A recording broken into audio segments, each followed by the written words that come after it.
Welcome to Talking History, a series of talks from the Farnham U3A World History Group.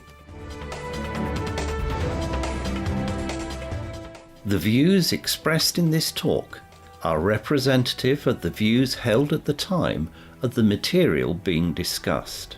They do not necessarily represent the views of the speaker, the Farnham U3A World History Group, nor the team at the Mr. T podcast studio.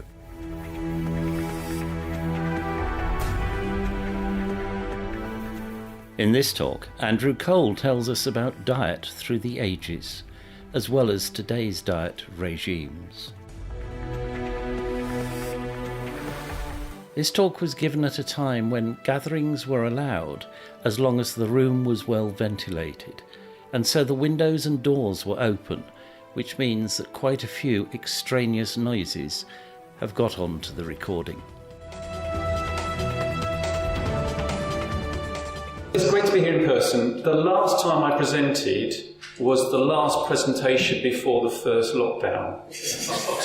So there's no omens in this whatsoever. But I've also added it was about the Great Depression, so whoa. Yeah. Today we're exploring diet and dieting, the history of the struggle we have in understanding the relationship between our diet and our health. And I should make it clear that I'm no expert on diet. I don't engage in dieting, although I could lose some pounds. And there is absolutely no agenda today to try and convince the group to change your eating habits. Really. Let's talk about coverage. The what today, the what is focused on what we eat. I'm not covering drink. Alcohol would be a great story in its own right.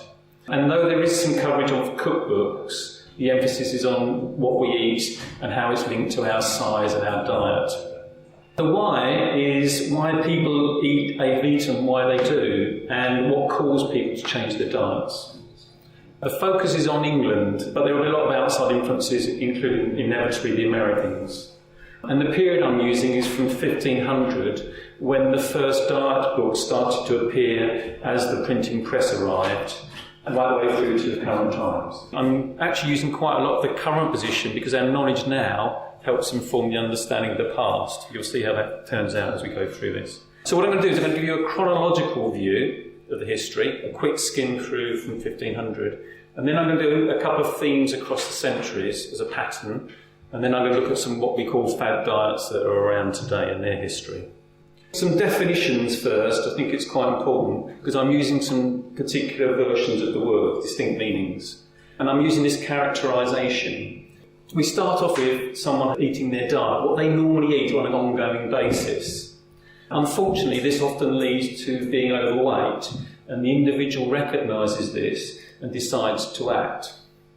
And they start dieting to achieve some form of goal, shedding weight or a few inches off the hips. And after a period, they reach the desired target or they give up. Things then go in one of two directions. They fundamentally change what they eat, which is a new diet that becomes the norm, or they lapse back to the old diet, back to where they started. And this up and down cycle is called yo-yo dieting. So let's talk about the chronological order and what I'm going to cover. For each period, we'll look at what food was consumed, the views on the time of what should be eaten, and the key influences that were at play. I had intended to include the Stuart era, circa the 17th century, but the research found so many similarities to the 16th century, although there were quite a lot of detailed changes, I don't think it helps in our knowledge of the bigger picture. But I've also looked at the two world wars, but their stories really are very different, worthy of a presentation on their own. So we're just going to cover the 5 other periods, and we're going to start with Tudor times. England's population nearly doubled in the 16th century, nearly 2 more million mouths to be fed. And in Tudor times, what and how much you ate was largely determined by your wealth, your social standing, and where you lived. 2/3 of the English were village agricultural labourers, aglabs, and their families under the feudal hierarchy. The independent landowning freehold farmers were just becoming established. Towns had a range of manual tradesmen and merchants that were largely already detached from their rural counterparts. The church's structure crossed town and rural divides, as did the armed forces. But above them all were the nobility, the most senior clerics, and the wealthy merchants, with properties in both urban and rural areas. Now, why am I using this population? The most definitive work on the history of diet is The Englishman's Food by J.C. Drummond, whose first edition came out in 1939 and was updated after the war. For Tudor times, he looked at the 4 dieting groups of 4 social categories, and he did a lot of detailed work looking at the diets over the centuries. So what did Drummond's research say about diet for each social group? The Ag Labs, the bulk of the population, diet was simple and repetitive. The popular image of them barely having enough to eat is probably overstated. Analysis shows that for most country folk, for large periods at least, they ate adequately. It was largely bread-based, coarse and dark. Fibrous rye and wheat breads were dense, hard to eat with an unpleasant taste. A common meal was sop, pieces of bread soaked up in broth, or a porridge-based meal. Meat was not a regular dish and only eaten in small amounts. Chicken was the most popular bird, pork the most common meat, both because they were easy to rear. As wool farming became more profitable, so mutton and lamb was more available, but to the loss of local arable land, and there were protests and strife as a consequence. Typically, fresh meat was eaten in the summer, dried and salted in the winter due to farming limitations. Fish, often dried and salted, was seen as inferior to meat, and that was quite important at the time. Pies were popular. Cooked vegetables, carrots, onions, beets, cabbages, turnips and legumes were a large part of the Ag Lab's diet. Adults rarely drank fresh milk. It was for the poor or the sick, the very young and the elderly. But cheese and butter were in the diet mix in quite a large way. Fruits were popular in season, but viewed as potentially harmful raw, so they were often only eaten cooked or in preserves.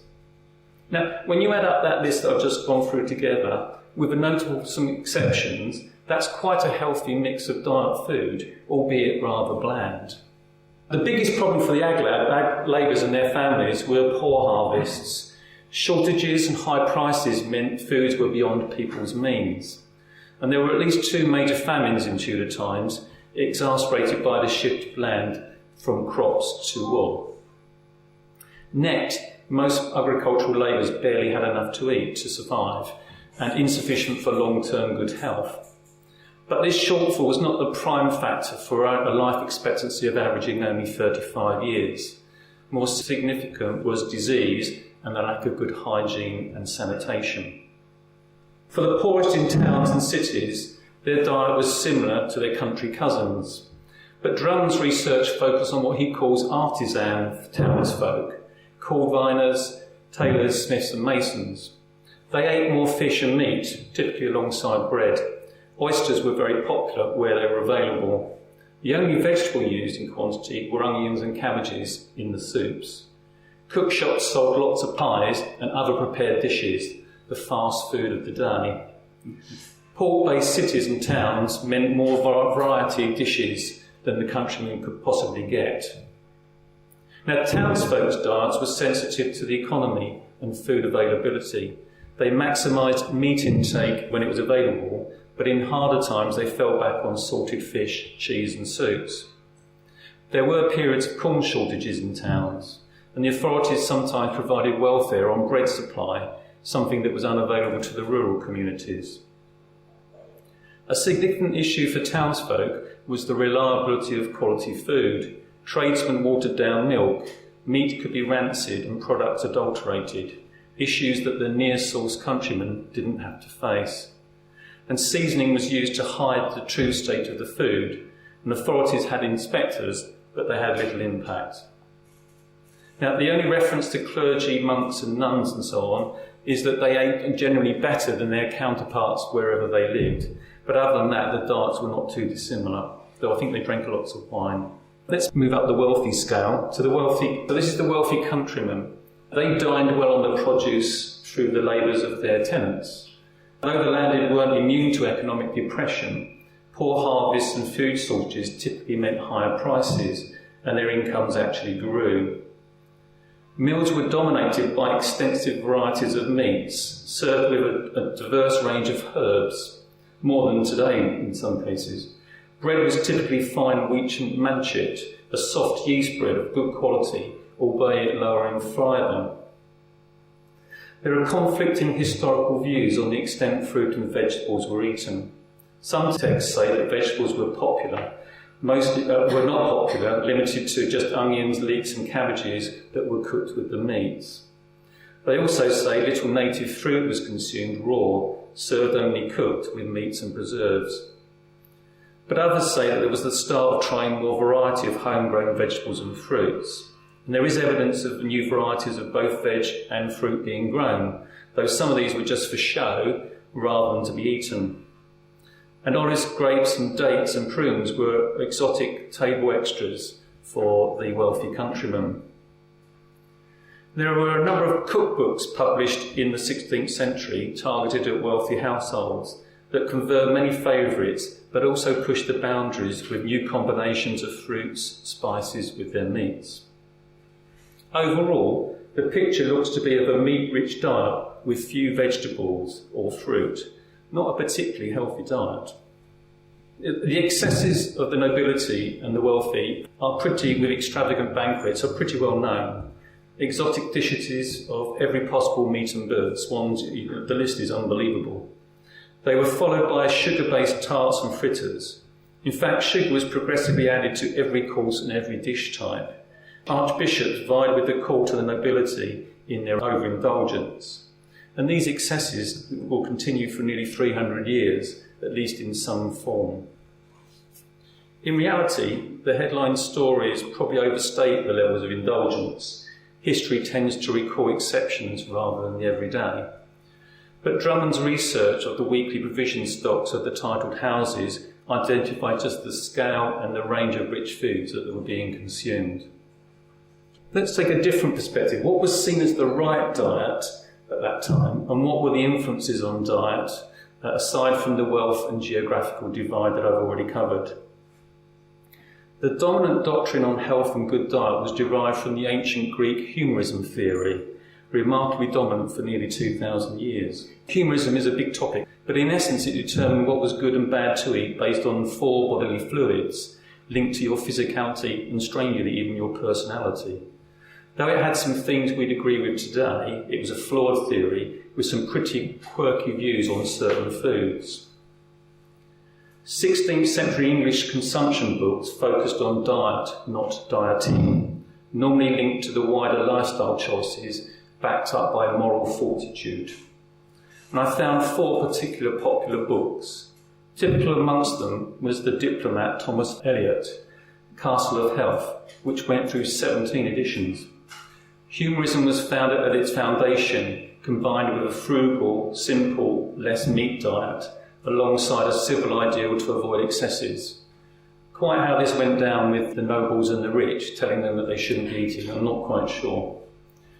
The other 3 books, all written by physicians, a common theme you'll find later, had similar doctrines, albeit with their own individual food anachronisms.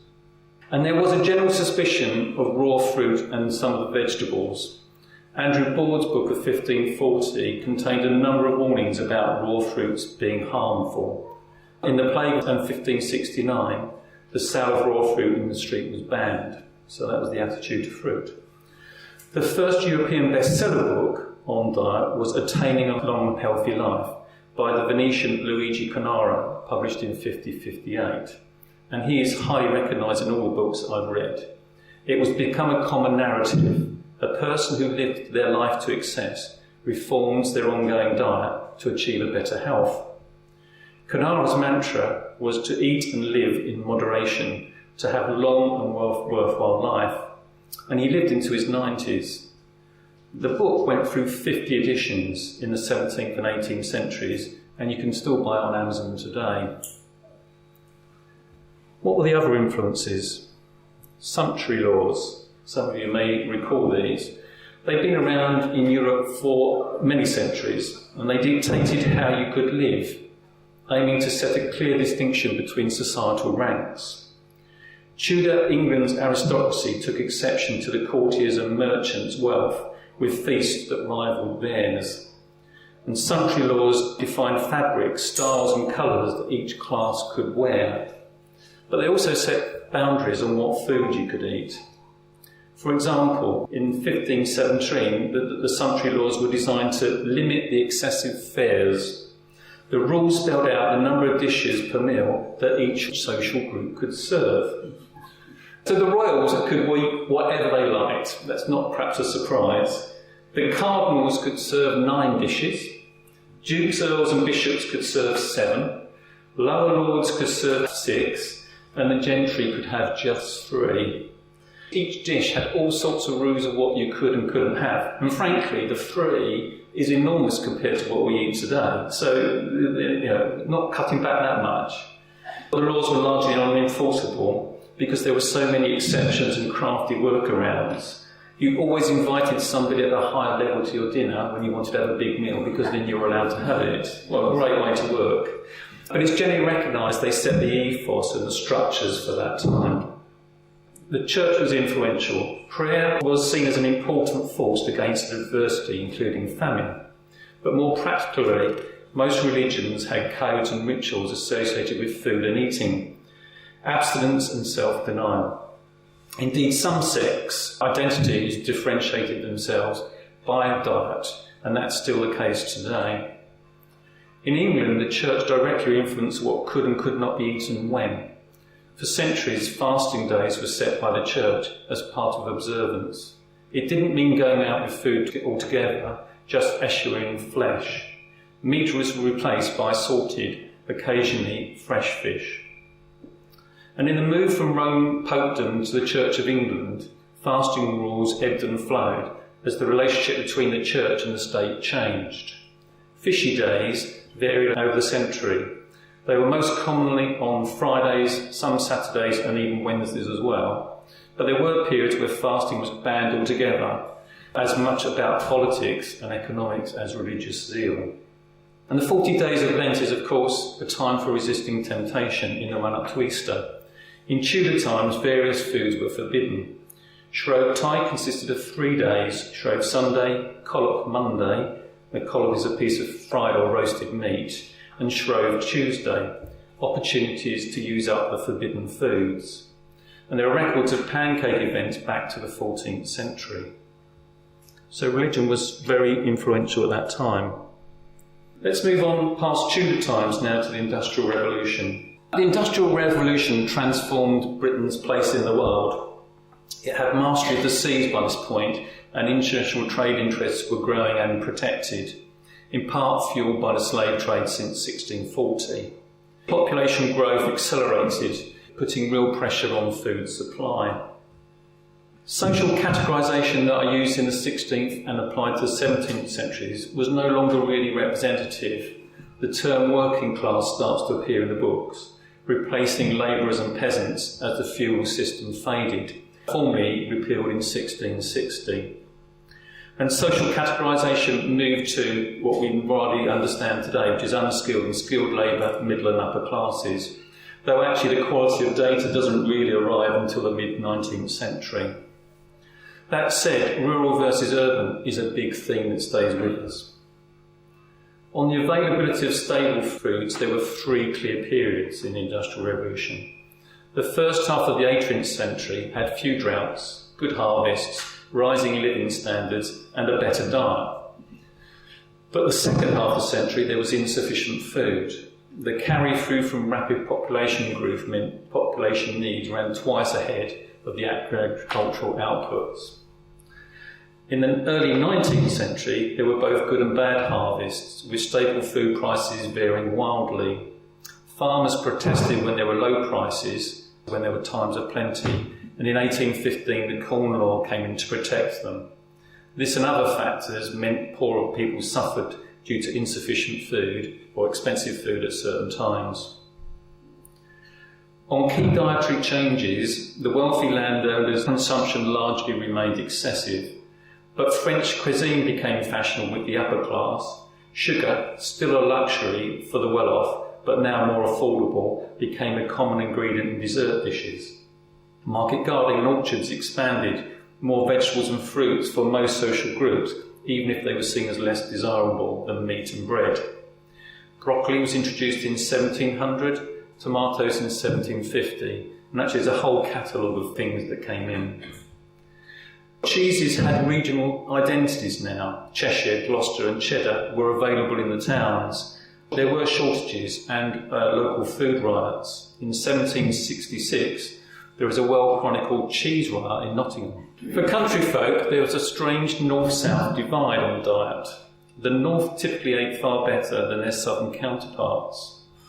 There were a number of reasons for this, but the largest seems to be that in the south, the landowners tended to sell their product to towns rather than supply the locals, whereas in the north it was much more balanced. But people in the north were also willing much more to drink milk and eat more vegetables. The south did not like it. And some changes were resisted. Potatoes, which arrived in 1586, were still being shunned by this point. By the 1780s, we see them starting to take hold in the north, but remained unpopular in the south. This was the period of the agricultural revolution, and I could go through a long list of things, all the changes that happened in this time that actually meant food productivity and yield was so much better. But I'll name just one here, and that's the cultivating of turnips. A practice that was well established in Holland came to England. Now this may not seem very significant, but it led to cattle winter feed, allowing winter rearing. And it meant that therefore we could have fresh meat all year round and not so reliant on salt preservation. But the biggest change was in the way experiments and trials were done with organised societies, panels and periodicals, resulting in a much higher yield rate and better learning across the farming industry. Despite a series of wet seasons and poor harvests, agricultural output grew, both for crops and meat supply. The problem is that the town population grew by a factor of 6.9, so home supply could not match demand. And so food imports grew. From previous periods, which was only about 5% from abroad, it grew to 40% in the Industrial Revolution period. But even this was not enough. There were food shortages and prices that led to malnutrition. The move to enclosures improved farming productivity, but damage agricultural labour livelihoods and their lifestyles. With village economies struggling and the lure of regular employment, entertainment, inns and shops, 7.2 million people migrated to towns and cities in this period. England's infrastructure was just not equipped to handle the food supply for this, and the food quality in towns and cities deteriorated. Much was unfit for consumption. Drummond's book on the English food goes into some detail of just how bad things were: tainted meat, stinking bad fish, and stories of milk that would just make you heave. Vegetables and fruit were transported into London by barge. That's good, but the return journey carried out sewage. A big problem was the time to market. Most food had to be shipped to towns from near and far countryside and ports. Turnpikes and local roads were in a poor state and shipment scale was just so small. The canals arrived, but they were good for large volumes, but slow and poor at dealing with fresh produce. So the overall position for towns was actually food quality was dropping, and this continues for some time. The books on health and diet went in two very different directions. Some clung to humorism, but others brought scientific insights, although some of them were still quite cranky. For example, a renowned medical teacher, William Cullen, informed the public that rice was bad for your eyes. And there's hundreds of other examples where you just can't believe that people wrote these things down. Literacy levels rose rapidly in the early 18th century, reaching 70% for men and 40% for women by 1740. Two books that were published just before the Industrial Revolution became major bestsellers in the period. The most recognised diet book of the period is an essay on regime, or health and long life, by the physician George Cheyne. He was a 32-stone eminent physician. He advocated a diet of moderation, with less meat, more vegetables, emphasising that you should take individual responsibility. Cheyne made the connection between mental state and obesity, so he's renowned for that. But he took much pleasure in food and drink and was ridiculed by commentators on how somebody morbidly obese could be a credible champion of moderation. Art of Cookery Made Plain and Easy is a cookbook by Hannah Glass, one of the first times we see a woman in these roles, first published in 1747. It was a bestseller for a century with at least 40 editions, dominating the English-speaking market and making Glass one of the most famous cookbooks authors in time. William Wadd was the surgeon to the king, and he became a celebrity with his book Cursory Remarks on Corpulence. He critiqued studies and physician advice on diet, revealing just the randomness and diversity of opinion and practice that was out there. He added his own observations from post-mortems of the obese. He advocated bread with bran, all vegetables, small quantities of meat, alcohol avoidance, and eating little and often. Now they're all really good, but he also recommended salted meat, tight binding of the abdomen, little sleep, and intensive sweating. One of the most famous books, and again you can buy today, is The Physiology of Taste by the Frenchman Jean Brulé-Savarin. This is one of the most renowned books in history. It's an interesting combination. It's a masterwork on gastronomy, and yet pioneered the low carbohydrate diet. He didn't call it that then, of course. He considered sugar and white flour to be the cause of obesity, and he proposed protein-rich diets instead. Let's move on to the Victorian era. Again, England's population doubled over a century. These are big growth numbers. We talked about good growth at the start of this century, but these were big growth. The increase was more to do with longer lifespans than increased birth rates, which actually fell from 1880 onwards and still continue to fall. But it still meant 15 million more mouths to be fed. And urban migration continued despite the food quality issues, moving from 50% to 77% by 1900. Only today we have 82% of the population lives in urban areas, so it's pretty close in terms of the scale. Farming continued to improve, but there were lots of problems. There were wet summers, cattle farmers hit by foot and mouth, that's the first record I've seen of that. Sheep farmers had sheep liver rot problems. So food imports were necessary, in part due to taste demands, but also because we had a massive shortfall. And in Tudor and Stuart times, 98% of our food was homegrown, but in the Victorian era it dropped to only 60%. The US farmers had much larger and productive farms. Using steamships and railway, they undercut the British farmers. Cheap corned beef arrived from Argentina, and the opening of the Suez Canal in 1869 with refrigerator ships from 1876 enabled cheap meat from Australia and New Zealand. At this point, meat became accessible, not necessarily always affordable, to all social classes. Now, of course, Dickens' novels and the social reports by Rowntree and others make much of the poverty and hardship of Victoria, England, and it was an issue. The 1840s is labelled by some historians as the hungry 40s, and between 1850 and 1870, deaths are attributable to starvation and malnutrition, now being recorded, was 15 every 1,000 reported fatalities. That's about 100 times people died of starvation than is recorded today. It caused much more morbidity indirectly. Modern research on the Victorian diet is a mix of quantitative and sociological studies. They can give quite different perspectives. For example, numerous research looked at industrial town workers and whether they did or did not have sufficient money to feed their families well. And the balance of the analysis is that industrial town workers had sufficient money to afford a good diet for their families.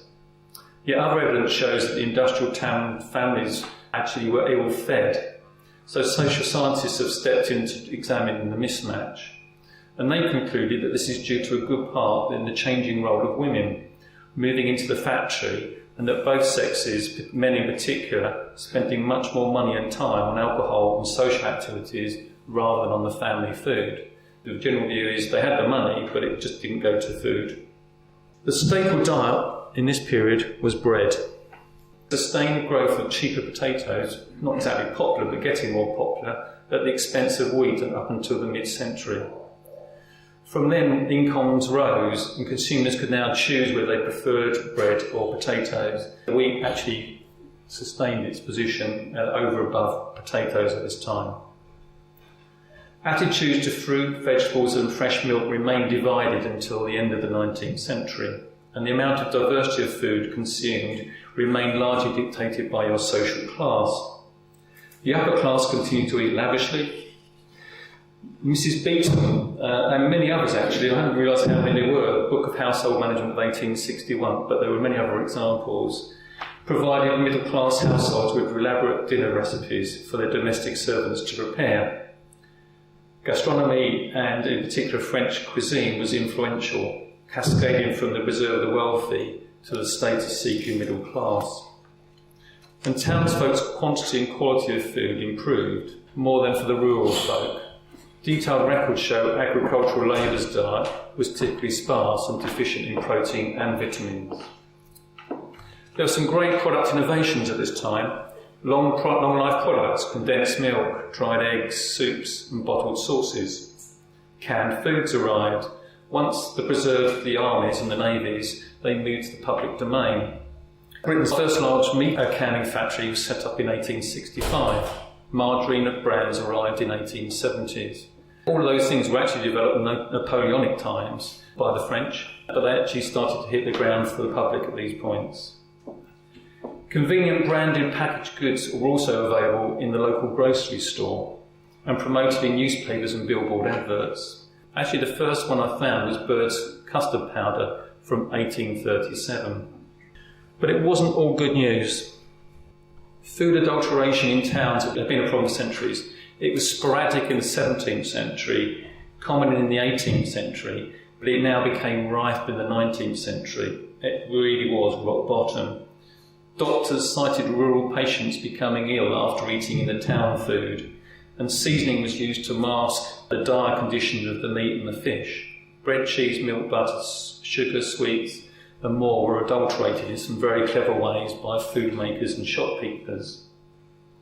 Now, in the 18th century, there was a public outcry that accused millers and bakers of various forms of bread adulteration, and a commission was set up. The paper, An Essay on Bread, was published by Humphrey Jackson in 1758, using the leading scientific thinking of the day, and he found that a thing called alum was often used both to whiten the bread, allowing it to use cheaper grains, and to make it feel heavier.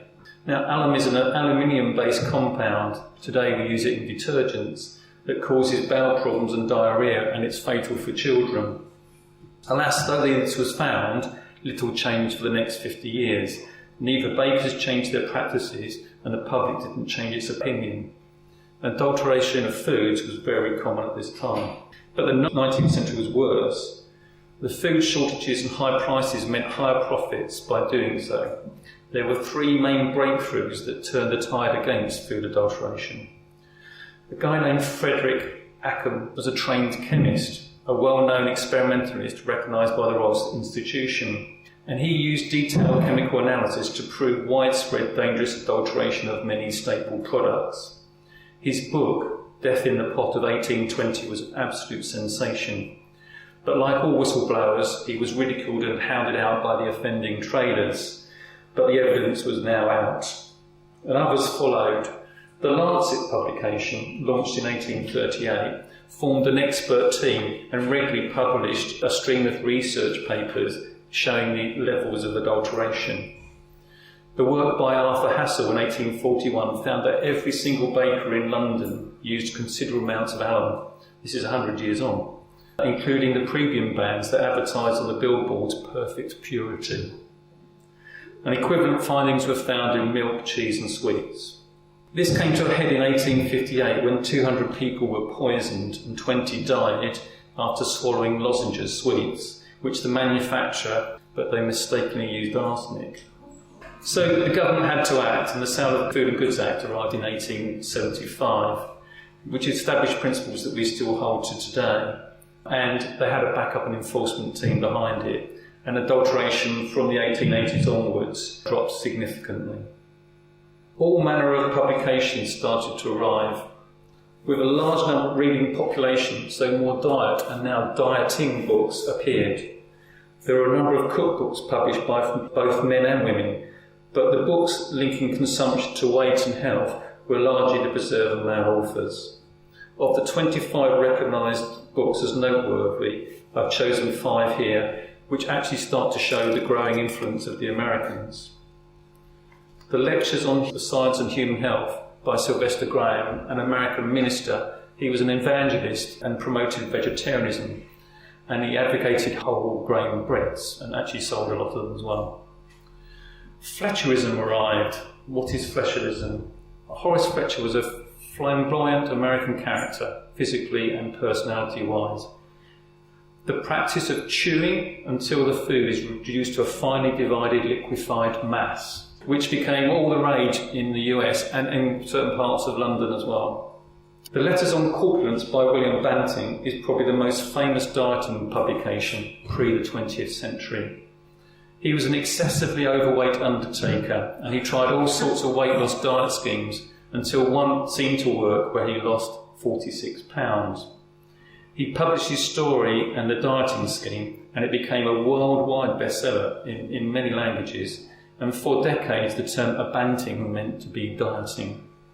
Silas Weir Mitchell was an American physician and pioneer in medical neurology, and author of the book Fat and Blood About Diet. It was one of the first to recognise good and bad fats and showed the link between diet deficiency and anemia. But on the negative side, he claimed weight was linked to climate and the seasons and whether you were thin or thick-blooded. Edward Dewey was an American physician who pioneered therapeutic fasting and invented the no-breakfast diet plan. He attributed all disease and physiology problems to excessive eating. He advocated long fasts and believed food abstinence could cure insanity and mental disorders. And there were plenty of alternative dieting schemes being promoted at the time. It would have been really tough to make sense of all of that type of stuff that was going on. Quickly on to the 1920s. There's a famous quote that is used by everybody, all the books I've got, of this Drummond's comprehensive workbook on the Englishman's food. And he says the following at the start of the 20th century. It is no exaggeration to say that the opening of the 20th century saw more malnutrition rife in England than it had been in the great dearths of the medieval and Tudor times. So we were on a downward slope for 300 years. An amazing statement to make. But in the 20s, the lifestyle of food consumption of the 20s was 2 very contrasting narratives.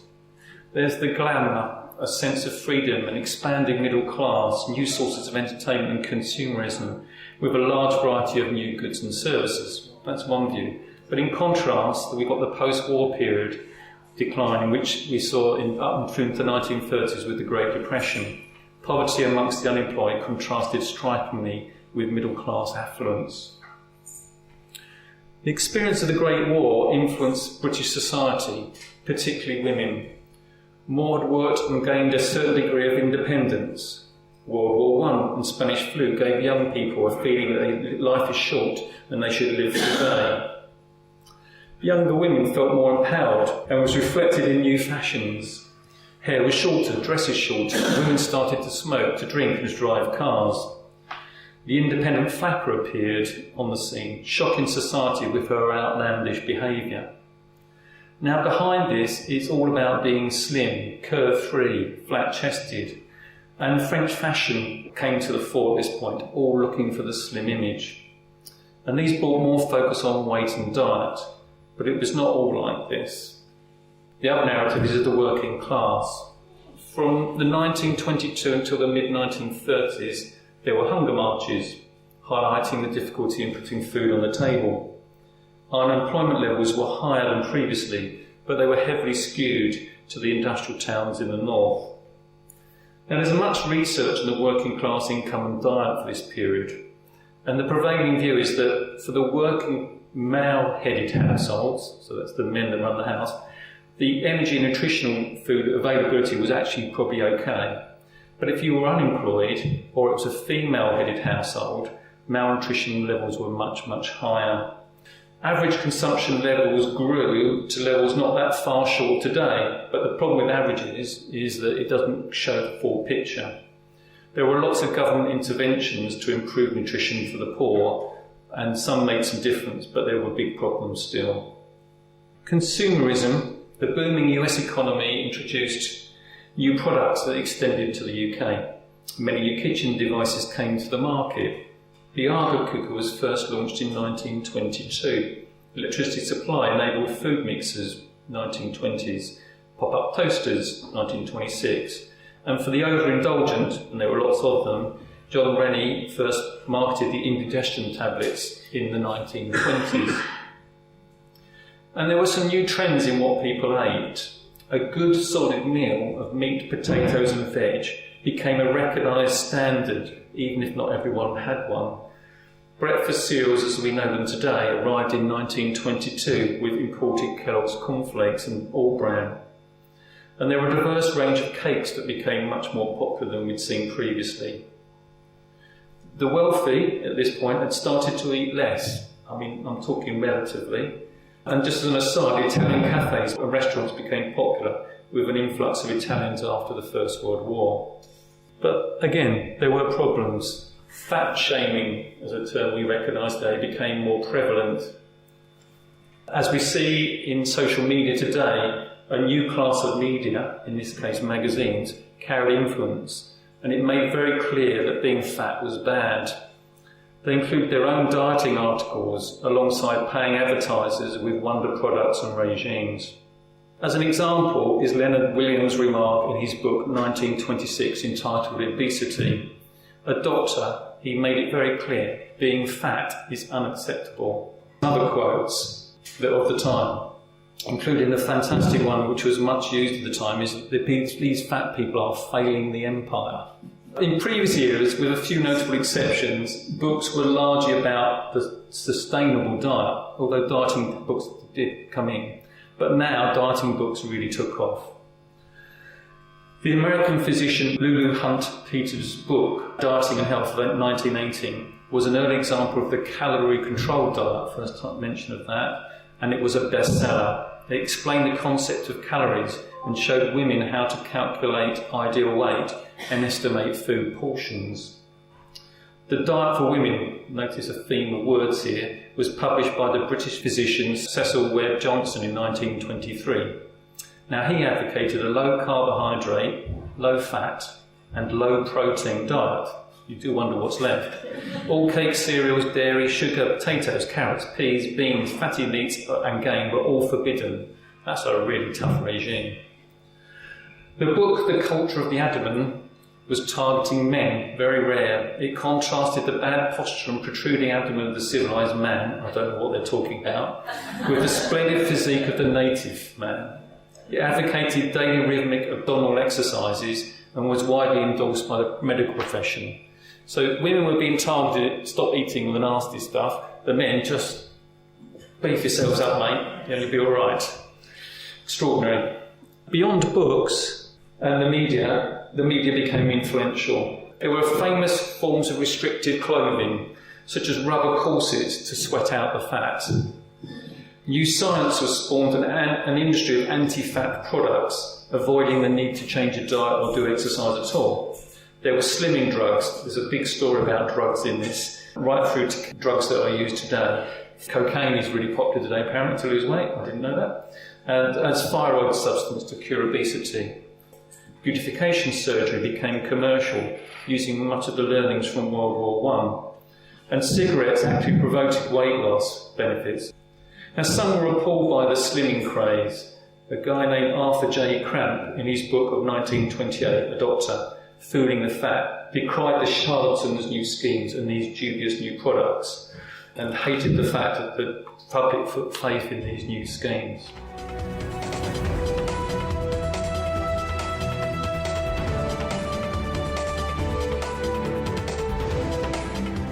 The second half of the 20th century, so I've not covered the wars, and that's seen a radical change in what we eat and how we get our food. This period is going to be a trip down memory lane. If we look at the century as a whole, the population growth was still high in the first half of the century, and then we had the baby boomers, 50s to the 70s. But in the last 25 years, the population growth has significantly slowed. The migrants to towns and cities is levelling off, and the pressure on improved farming and supply is much more about commercial competition than it is about actually meeting the population growth needs. Some quick summary headlines. The last 50 years have seen much more food choice, much more international influence, the less need to prepare food, new forms of what is called convenient food, and we're much better informed the ingredients, the nutrition values, and the origin of the food itself. A major change is the women at work, and it's gone from 30% at the start of the century, which was mainly young women working, through to 70%, which is across a large age range now. And you could argue that convenience meals was in good part either driven by this change or it helped to enable that change to happen. And there are changes to where we eat. There's a large shift to eating out. 60% of the spend now is on home food, but 40% we're spending on eating out or takeaways. And many studies show that we're far less eating at the table. We consume whilst we're being entertained or whilst we're working. And at home, there's much less formality of meal times due to more diverse work patterns and increased social activities. There's much more as well, and there's big numbers on this, on single dining, where there's less family time together that are having their meals. So a lot of big changes in the last 50, 70 years. Since the 1950s, we've moved to food abundance. To represent this, I've chosen to access to food and the arrival of the self-service supermarket. So the first self-service supermarket was opened in East London in 1948 by the London Cooperative Society. Supermarkets. In 1950s, supermarkets had 20% market share, and through the 50s into the 1980s, some of them have become titans. 8 stores now represent over 80% of the UK food sales. There's over 34,000 stores in the UK, and this excludes food specialists such as bakeries and butchers. And supermarkets are grouped into 3 different sizes: hyper, standard and smaller. So the Sainsbury's at Water's End is a hyper store. The Lidl in Dogfield Way is a smaller supermarket. And on average, there are 5 supermarkets for every town and city in the UK.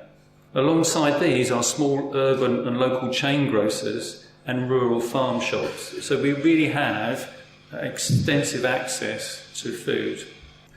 And the different stores hold differing levels of range of food products.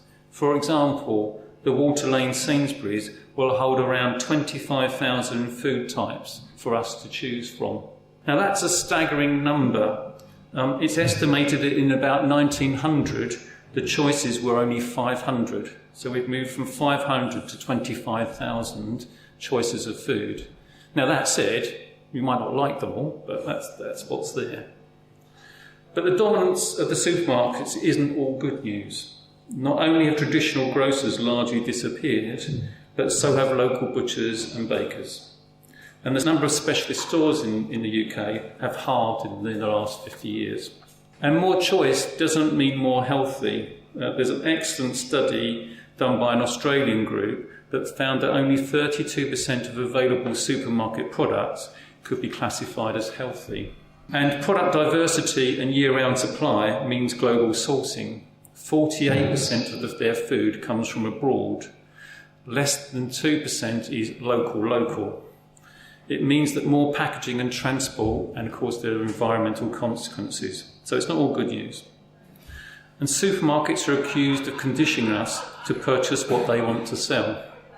Recent Cambridge University research, though, reviewed the last 40 years in detail and included that we, the public, are too quick to blame supermarkets and food manufacturers for our unhealthy eating habits, using them as scapegoats rather than taking personal responsibility for what we eat. I think it's a bit about the supermarket's influence and our own taste buds. For the last 40 years, we've been awash with food consumption data. Here's some examples. Meat sales grew from 1950 to 1990, but with a big shift to poultry away from beef and lamb. And meat sales now are actually on the decline. Milk sales have slowly declined, with a big shift away from full-fat milk. Cereal consumption in bread, cakes and for breakfast still remains strong. Fruit and vegetable consumption declined up to the 1990s, but actually in the last 10 years is starting to grow. But potato sales, which had spectacular growth in the first half of the 20th century, are now starting to slide. There are some great reports produced by DEFRA on every combination of food types out there. But what about diet as a whole? A survey has been carried out each decade on the favourite family meals in Britain. Now, it won't represent all of our tastes and choices, but here's some trends. Spaghetti bolognese has steadily risen to become the nation's family favourite from the 2000s. Who knew? Pizza has come from nowhere to be very popular, and I suspect it's now the number one choice. The roast is seen as a traditional favourite. Its popularity is high, but it's probably starting to wane. And lastly, jacket potatoes are a family favourite. Actually, if you look over history and our reluctance to eat potatoes in earlier centuries, we seem to have overcome this. Potatoes have moved from a place of not being particularly liked to becoming a very strong force. Overall, many of the dishes have remained popular across that period, but it has become more international. And the biggest change is that in the 1960s, there were no pasta dishes listed. In the 2000s, at least 4 or 5 of those are now pasta-based. It's the Italians. A major change has been in food convenience, changing our food to the ready meals. Heinz beans is an early example, canned preservation of processed foods, heated on a stove. It was first sold in Fortnum and Mason's in either 1886 or 1901. Strangely, there's a dispute about that. Bird's eye fish fingers introduced frozen prepared food for cooking under the grill in 1938. Now, a sea change came in the US, of course it was the US, in 1954, with the concept of the TV dinner, a tray, airline-type tray of prepared food. And from then on, you see a big change in Western food eating. The Vesta curry and the Vesta chow mein was introduced in 1964, requiring hot water to produce a full meal. Incidentally, I'm not sure how many of us would own up to this. Who's eaten pot noodles? I could do a show of hands, couldn't I? But it was introduced by Golden Wonder in 1977. I certainly remember eating one at university, only once. Marks and Spencer trailblazed the oven-ready prepared meal with its chicken Kiev in 1979, and the microwave ready meal equivalent was launched by most supermarkets in 1986. These arrivals depended on innovations, gas and electric cookers, fridges, freezers and microwaves, but ready meals included veiled ingredients, trans fats, flavour enhancers, artificial colouring and sweeteners. Convenience food does not have to be unhealthy. In fact, many nutritionists believe that ready meals can become a means to improve the citizen's diet across the UK. A 1950s housewife married bliss because she served the perfect chow mein meal to her husband, and he was so happy and so loving as a consequence. I don't think that would go down well today, but that said, many of the adverts have subtle equivalent means of influences and touching on our emotions. What else has happened in this period is takeaways and fast food. It's about 10% of all food purchases now, and it has grown by 50% in the last 10 years, so it's really taken off. Now, fast food is not new. Takeaway pies were popular from the 16th century and maybe earlier. Fish and chips dominated our fast food supply until the 1970s, actually peaked in the 1930s with 35,000 shops. We've now got about 10,000 in the UK, so they're still very large. Indian Chinese takeaway start dates are much harder to pin down. The restaurants have both opened in the 19th century, but actually the takeaways took off from the 1950s. The big players are the burger takeaways. McDonald's arrived in 74 and it's got now 1,200 outlets. Kentucky Fried Chicken, surprised me, arrived early. I didn't remember that, but in 1965. Pizza Express was the first pizza chain from 1965, but Domino's Pizza, which is the current market lead, first opened in 1985, has over 1,000 outlets. Junk food is a pejorative term that arrived in the 1960s, apt for many of these fast foods. The typical characteristics of junk food: it's not good, playing on our affinity to sugar, salt and fat with near addictive qualities. Research shows a strong link between fast foods and obesity. But we've also seen the growth of top-end cuisine. The first Michelin guide, I was going to bring my copy of this, was first published in 1911. The restaurant star system arriving in 1926. Yet the first starred restaurant in the UK didn't arrive until Le Gavroche in 1977, so we were in the wilderness for a long time. But now there are 184, and behind them many other quality restaurants. So the top end has grown as well as the fast food market. Eating more expanded our waistlines from the 1950s. I know we're all in denial. Dieting becomes very common, almost a form of fashion. People become serial dieters. Having failed with one scheme, they look for the next trendy diet, enthusiastically adopting it and then ditching it. The diet industry responds, and here are a sample of the best sellers. Some of them you may recognise. There was a fat versus sugar debate in the 1970s amongst nutritionists and politicians, culminating in the US and other governments focusing on fat and cholesterol, pushing the food industry to reduce fat content, often with sugar as a substitution. Dissenting voices were disregarded until the century end, when a more balanced view of sugar and fat has now been taken. Now, if we summarise the chronological view that we've looked at of diet and dieting, it shows the changes to the types of food we eat, but more importantly, it is the changes to how much we eat, and as a consequence, increased efforts to contain this through dieting. Let's look at consumption then. So we're moving to the themes now. These are quite short. We've skipped through periods in the dieting. I've then looked at a number of themes across the centuries. In fact, I took 10 themes. It got completely out of hand. But I'm only going to focus on 2 today. How consumption levels have changed, both in terms of volume and nutrient content, and look at the celebrated English dishes and where do they originate from. The first way to view food composition is as an energy source. The calorie, a measure of heat energy, dates back to 1819. And in the 1890s, the American Wilbur Atwater made a major breakthrough when he introduced a system that calculated available energy in each food type and the human body's energy burn rate. Today, calorie intake is a major part of weight control and good diet. But the amount we need varies enormously. A professional rugby player needs over 4,000 calories a day. We don't. But today you can easily find out how many calories a day you need to maintain your weight based on your age, gender, current weight, height and level of exercise. There's a fantastic little app that does this for you. The average calories needed in the UK, this is the average for all of us, is 2,250 a day. Now, a number of people have attempted to retrofit in likely calorie intake at points in history.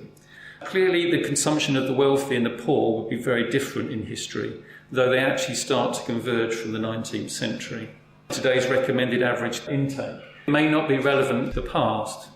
Work was significantly more manual, needing a higher calorie intake, probably up to 3,500 a day. Conversely, people were a lot shorter, so they needed less calories. For example, the average height of a British man at the age of 21 in 1871 was only 5'5", but in 1971 it was 5'10", and the taller you are, the more calories you need. That's an astonishing thing. So there's ups and downs. On balance, I've left the 2,250, but in the past they probably did need more because of the work, intensive manual work. For the average citizen, that there was a calorie shortage right back to 1270. But things have got progressively better, reaching today's recommended intake in about 1860. Ironically, there was a sharp improvement in calories per person after the Black Death. Food production levels largely stayed, but there were less people needing to be fed, and so more people got better quantity of food. Small dips for the 2 world wars, where we were living through a period of restrictions on what we could have. It's not a new phenomenon, this, that we're eating too much. It's been around for quite some time for the average person. The other way of viewing food is nutritional content. And that's I'm focusing on today's thinking and then going backwards from it, because that's the only way you can see these things. Flawed principles of humanism gave way to human nutrition science, a simplified breakdown of food composition as we now understand it. what we call macronutrients, the fats, the carbs and the protein, with a further breakdown of the sugars and the types of fat. Though knowledge of these has existed in some form for millennia, the mid-19th century saw their classification with more detailed understanding from the early 20th century. Vitamins and minerals. Again, a few of these have been known about for centuries, but it wasn't until the 1920s that vitamins were discovered, and since then our understanding of actually how they work in our bodies. With food abundance and oversized citizens becoming an issue, both the UK and the US nutrition research shifted from undernutrition to overnutrition from the 1970s.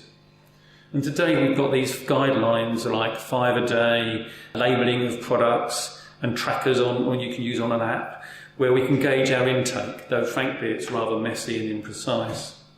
For most, we're doing pretty well. We're within the recommended bounds. But there are some problems. We eat too much protein, mainly in the form of high saturated fats meat, and that also comes with excessive iron levels. We eat too much sugar and salt. More about that in a moment. We have insufficient fibre in our diets, and we have vitamin D shortages, particularly in the winter time. If I did a survey around the room, and there are lots of surveys out there, actually most of the British public know all this. We are very knowledgeable today.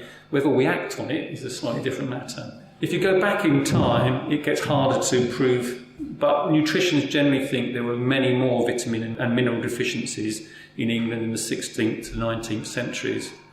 But because diet varied so widely by social group and location, the vitamin and mineral deficiencies varied widely across the population.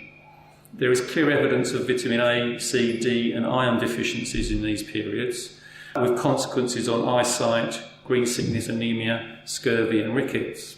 All of those are a story in their own right. But let's look at two of the common things. Sugar. Honey was the primary sweetener in England for many centuries.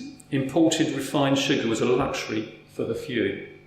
From the late 17th century, the colonial powers developed large sugar plantations, which combined with the scale of maritime trading brought sugar availability and wider consumption.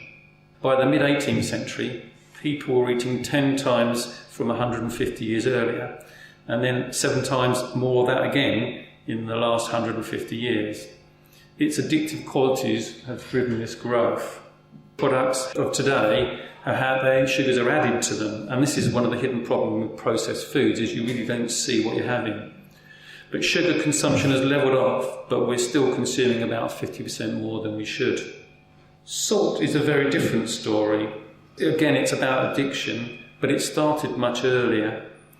In the 16th to mid-19th centuries, salted meats and fish were very common, and as table salt became available, so we added it to other foods to match the taste from the salted meats. By the time alternative preservation mechanisms were available, we were hooked on salt. And then 20th century processed foods bowed to our taste buds, adding salt to the packaged foods. Reliable history data on salt intake is quite hard to find, partly because it's used for many other purposes.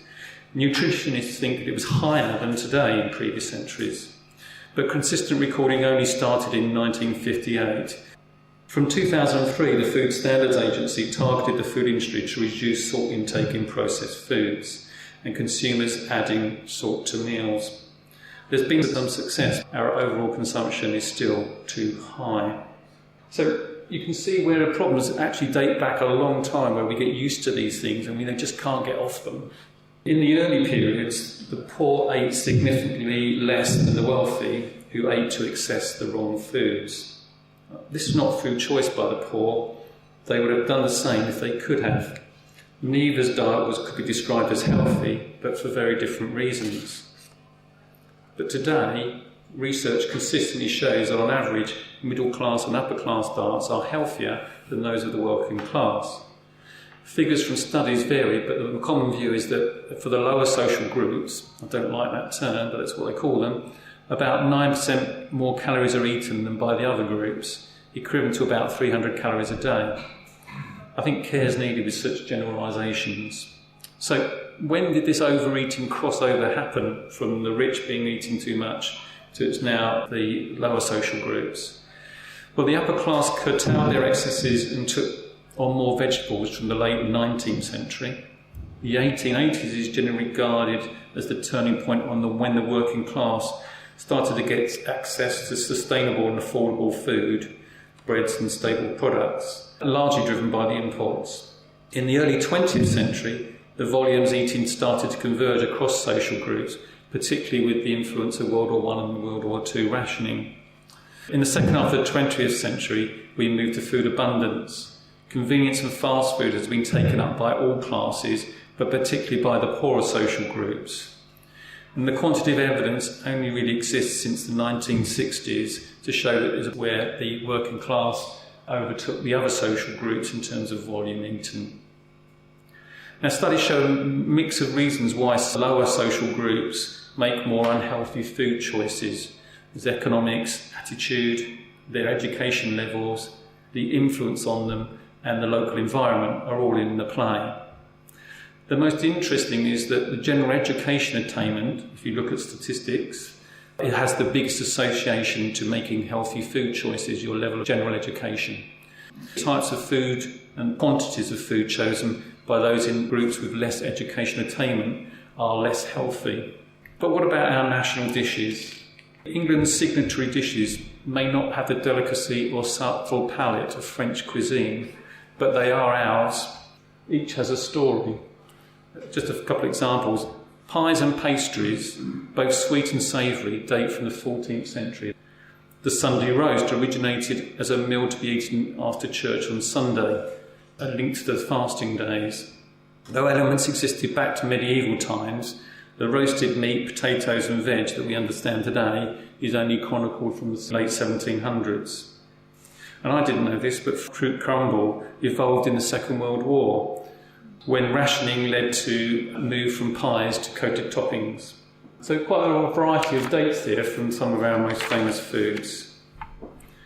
I'm going to skip through some famous diets now, or dieting, I've got to be careful with my own language here, and cover some of the most famous ones that are out there. All the diet schemes that I found, not using their brand names, they've all been existing in various forms over the last 200 to 300 years. The variety shows our human ingenuity and our willingness to experiment, but it probably also shows desperation with little logic. Many branded diets mix some of these bits up together. So there's an awful lot of them. But if you get to the heart of it, most of them are suppressing one of the macronutrients, i.e. eat these things but don't eat fat, eat these things but don't eat protein, eat these things but eat less carbs, is really the mantra of an awful lot of the diet schemes when you get to the bottom of them. Now, they all require less eating, in general terms, up to 50% less food for a defined period, which causes the yo-yo effect, of course. But it's not new. Other than we know the terminology now, we can go back to exactly those diets existed then. They were just dressing up with all the jargon, frankly, nowadays. So I'm not really convinced by many of them. There are also a lot of things around superfoods. And again, it's interesting, right back to BC, you can find people that thought things were superfoods. So they come and go. But these are the ones that seem to be recurring themes. Now, there isn't such a thing as a superfood, by the way. It's just, it might be a better part of your health, but it's nothing doing something super good for you. And there are also ones that are recognised as being useful in terms of fertility and aphrodisiacs. You can check your pantries at home. Have you got any turnips? I don't know. I mean, are they useful? I have not seen them. I can believe chocolate, just because everyone would say chocolate no matter what anyway, wouldn't they? So recurring diet themes. I want to go into vegetarian and vegan diets, and again, in terms of time, I'm not going to go through it all, but there's been a lot around back to BC where, particularly on the religious side, there's a lot around vegetarian and vegan diets, but actually the timelines in England have been relatively recent in terms of exclusively. Quite a lot of books earlier said cut down the level of meats that you eat, but none of them said exclusion. I do really want to show you the trends, that these things are not new. These things have been around for some time. Mastication, it comes and goes. Chewing, chewing, chewing. You can get online and look now. There are so many diet schemes out there that are all about chewing or eating slow. Raw food is a favourite one that comes and goes. And fasting, anyone knows Dr. Mosley, he's making a fortune, much more than he makes on TV, from his fasting books. I'm not saying they do or don't work, but his 5-2 diet is just the latest incarnation of what's been going for many, many years. Two that are rated as good in the relative scheme of most of them don't work is Weight Watchers, where the combination of a good plan and peer influence seems to have a good effect. Peer influence can be bad. The Mediterranean diet is also seen as a good. I'm just going to conclude. There's a lot around who is responsible for the diet, and basically we've been shifting away from individuals taking full responsibility for their diet to much more it's partly the government's fault and it's partly other people's fault and it's the supermarket's fault. So we're quite good at shifting the blame to other parties now, but in the end most people still think it's an individual. As soon as humans had enough to eat, we ate too much. The fear of not knowing how long to the next meal became ingrained in the human psyche for thousands of years. And that wiring is now what's causing our problem. For a long time, people have known that they should eat less, and actually many of the diets of the past are reasonably sound, though there's some quirky foods on the way, yet we still ignore the advice and we still eat the wrong foods. The dieting industry is great at promoting to us that we must have the new great thing. Thank you very much.